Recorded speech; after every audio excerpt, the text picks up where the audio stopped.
Hello, welcome, and thank you for joining us on this edition of News 2. I'm Sandra Gumansing. Juan Luis Hospital's interim CEO, Dr. Kendall Griffith, is moving full speed ahead to steer the hospital on the right track. He's been working with the hospital's team to meet tonight's deadline to submit a plan of correction to Centers for Medicare and Medicaid.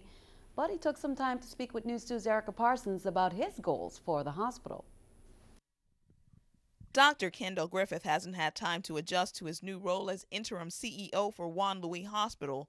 Looming before them is a midnight deadline to submit a third plan of correction to the Centers for Medicare and Medicaid, or CMS. I wanted to include all the entities that are involved in this organization. So we passed it through the executive team, we passed it through the nursing team, and through the physicians. Now those comments are being considered for inclusion in the hospital's plan to address deficiencies found by CMS. Griffith's next priority? The first priority, I think, is just creating a cohesion in the organization. I want to focus on the core of any hospital, and definitely at the Governor Juan F. Luis Hospital, which is the patient. So we want to sort of shunt all of our resources towards streamlining and protecting and nurturing that core. Dr. Griffith is positive Juan Luis Hospital can operate in the black, and his plans to get there center around improving the quality of care. Everything else in the hospital supports that core. So I think that if we drive towards that core and we nurture that core, then the whole organization is going to thrive, because that drives quality. And obviously, that core also drives revenue. Another big priority for Griffith is hiring and retaining nurses. He said the salary increases help that cause, but they need more. We have to bolster all of the support services around them. We have to ensure that they have nursing assistants. We have to make sure that we have pharmacy to be able to take care of them, that they have secretarial help. While achieving RN magnet status is a goal, it's one that he says is years down the road. For now, he's certain they'll at least make tonight's deadline. But he'd like everyone's help to help the hospital. This is a team effort. And so I'm asking all of the community, if you can't give physically, if you can give monetarily, if you can even just come and be a smiling face to greet our patients. I think that this is our hospital. Erica Parsons, News 2. Now, during a territorial hospital board meeting Wednesday on St. Thomas, board officials voted to confirm and approve the Juan Luis Hospital Board's decision to appoint Griffith as interim CEO. Meanwhile, February is National Heart Month, and the VI Cardiac Center will be hosting its third cardiac symposium next week. That conference will focus on advances in the care of cardiovascular patients as well as women's health. It's not only open to medical professionals, but students, members of the community, police, and fire departments are also encouraged to attend. The conference will be held at the Cardiac Center on St. Croix, February 7th through the 9th. For more information on pricing or the conference itself, visit www.caribbeanfamilyhealth.org. We have created the agenda in such a way that everybody's going to benefit from it. As we know, heart disease is the number one killer here in the VI. It's the number one killer in the United States, and so it's important, and we have put together a very nice symposium. Continuing coverage on the 48-page report issued by Georgetown Consulting Group on the Virgin Islands Water and Power Authority, GCG, the consulting firm for the Public Services Commission, and WAPA have disagreed with each other on who's lying. But what else is in that report and WAPA's 29-page response? News 2's Erica Bivens has the details. Back in December, the consulting firm for the Public Services Commission, GCG, issued a report on the Virgin Islands Water and Power Authority. In that 48-page report, 12 recommendations are listed for the PSC. But WAPA contends in their petition for reconsideration issued Tuesday, they didn't have enough time to review the report. The PSC's response? The Water and Power Authority requested at the Commission's December 18, 2012 meeting the opportunity to file comments, objections, and response to the Commission's consultant's report. The Commission granted the authority's request for a week. However, WAPA did not file the comments within their requested time. WAPA requested an extension until January 23rd. WAPA again failed to file by that date as well. The PSC contends WAPA's first response to the GCG report was Tuesday, 40 days after the hearing. Now, although WAPA officials didn't want to comment until the parties could meet, they did address what they called principal issues in their 29-page response. One of their responses is to recommendation number 4, which states, WAPA should provide a detailed and fully transparent narrative to accompany each LEAC filing describing the request in detail. But WAPA challenges that the procedure will lead to unnecessary delays and likely could be harmful to the authority's customers.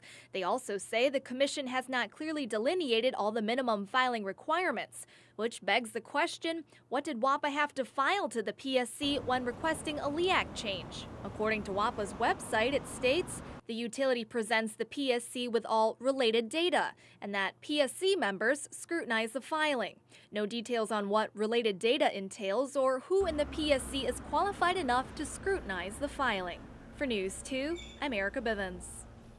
Still no word on a meeting date between the parties. Again, the GCG report can be viewed at psc.gov.vi.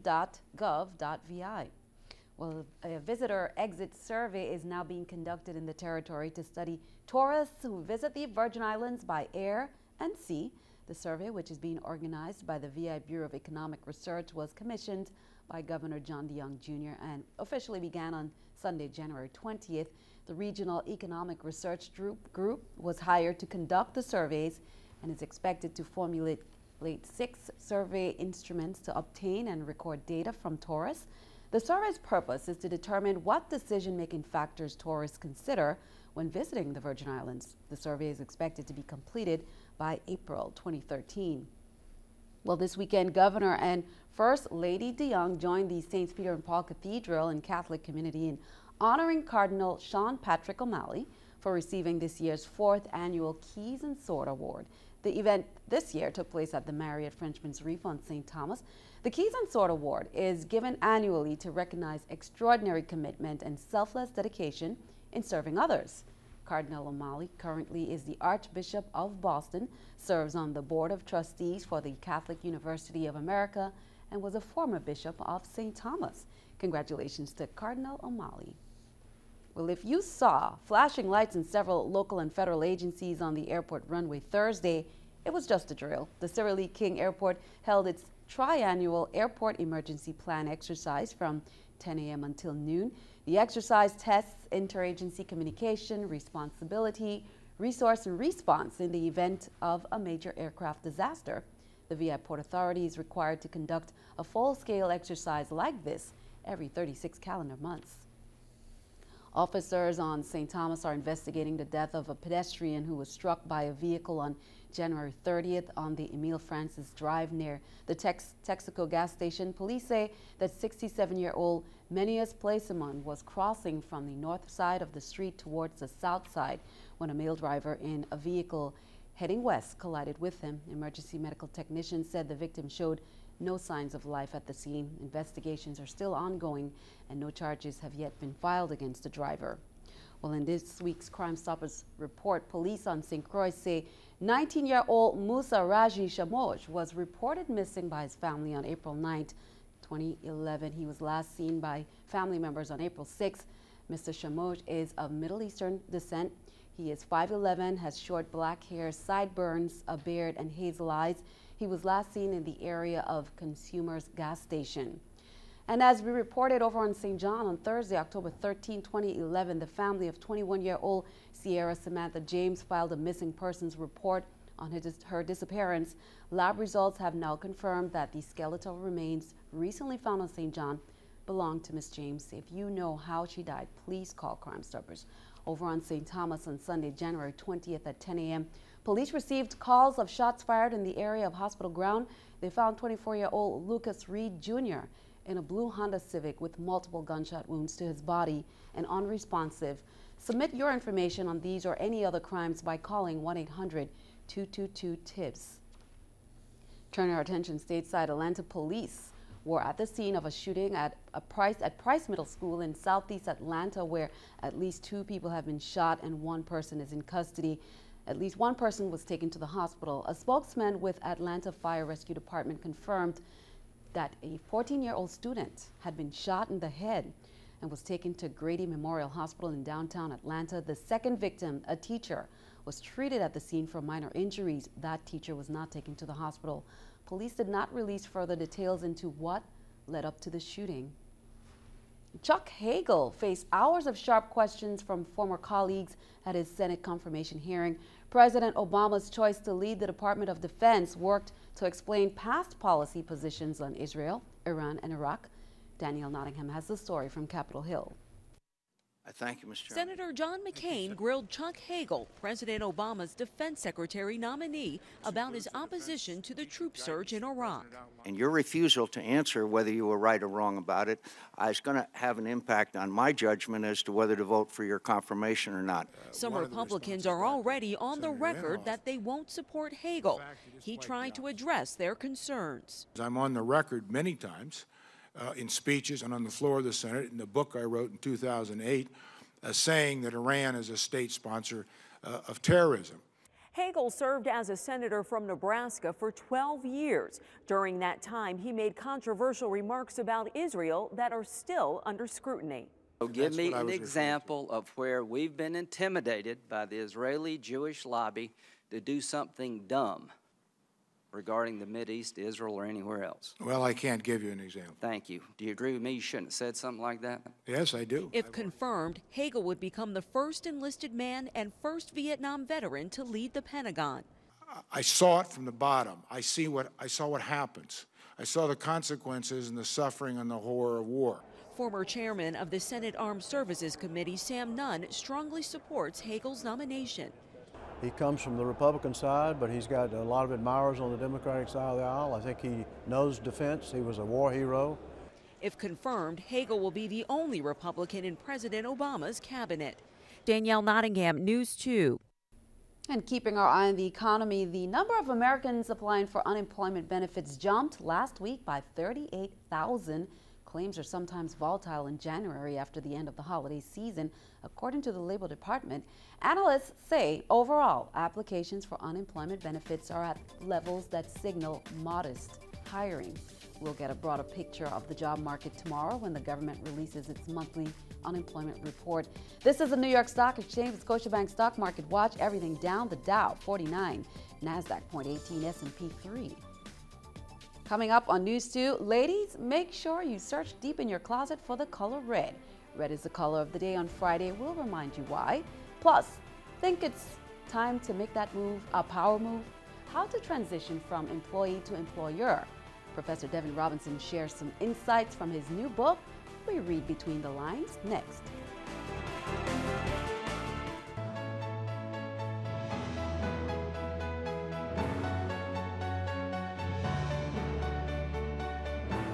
Well, some exciting news for innovative CBS TV2 and you, the viewers. We are the first local broadcasters to go HD. The CBS HD channel, which is channel 302, is currently on the air. And for now, it's only the CBS programming that will be seen in HD, but stay tuned, more upgrades are coming soon.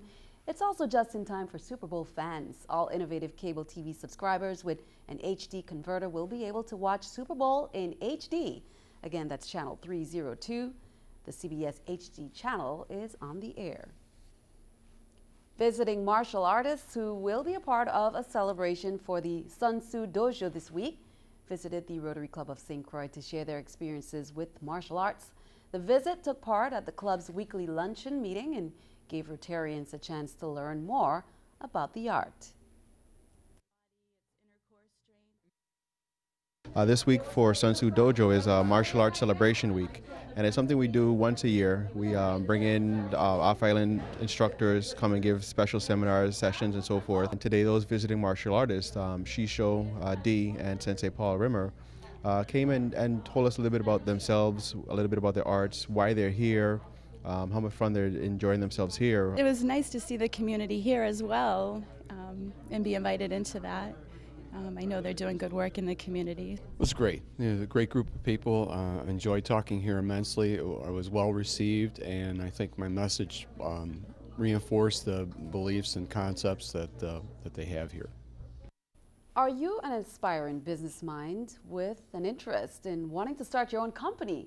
Well, our News 2 reporter Sean David took the time to sit down with author, entrepreneur Devin Robinson to show you how you can jumpstart your next big venture.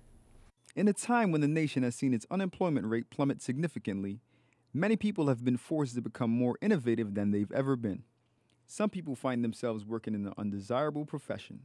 Others are motivated but find themselves out of work. This is a problem that author and columnist Devin Robinson wants to tackle with the release of his new book, Power Move: How to Transition from an Employee to an Employer.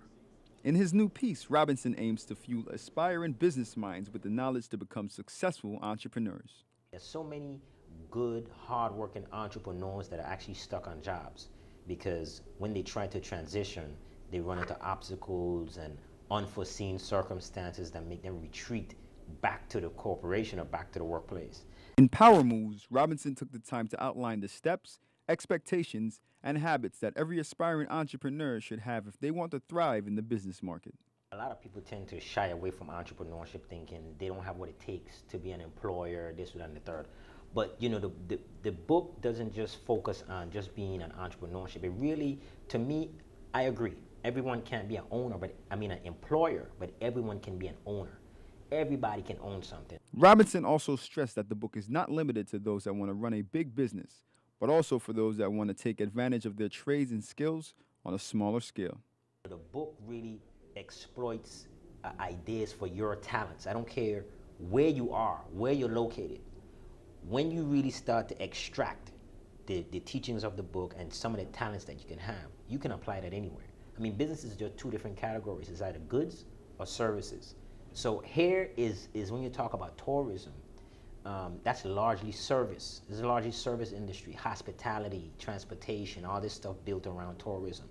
So it's really just saying, okay, what do I have that I could provide as a service? Sean David, News 2.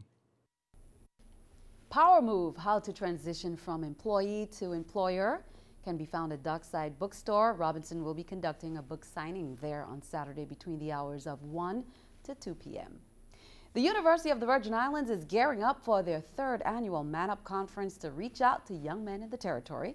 This year's conference follows the theme Man Up, Discovering Your Gifts and Talents, and features keynote speaker and world-renowned pediatric surgeon and author Ben Carson.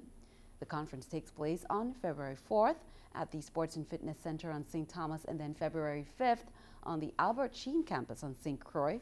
There'll be performances by well-known artists such as Pressure, Wallycat, and Ayaz. For more information on the conference, you can call 693-1000. And the young ladies are not forgotten. This is for girls only, and that's the title of the conference that will be held at the Adelita Cancrine School on Monday, February 4th.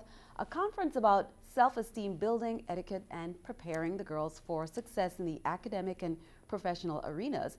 The event in its 3rd year, and it begins at 8 a.m. at the school's cafeteria with guest speaker Ty Hunt, a Cancrine alum and successful doctor of internal medicine and infectious disease.